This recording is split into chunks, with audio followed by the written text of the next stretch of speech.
Բարև բոլորին, այսօր ուզում եմ անդրադառնամ ընդդիմությանը, բազմիցս անդրադարձել եմ ընդդիմությանը,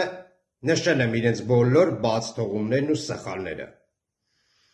ասել եմ, որ ընդդիմությունը ունի ընդամենը մի օրակարգ, իշխանափոխություն, բայց չեմ տեսել ընդդիմության կողմից մի գաղափար, որի հետևից կգնան մարդիկ։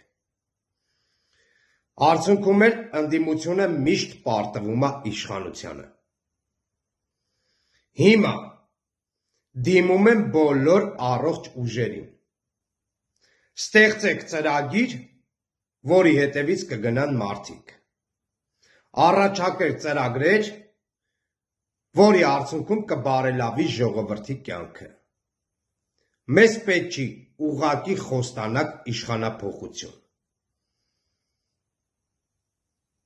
Մենք ուզում ենք ունենանք հզոր կայուն պետություն, որտեղ իշխանությունը ծառայում է ժողովրդին, այլ ոչ թե իշխանություն ընդդիմություն կռիվ անեն, թե ով է ավելի լավը։ Հուսանք մեր քաղաքական դաշտը կառողջանա։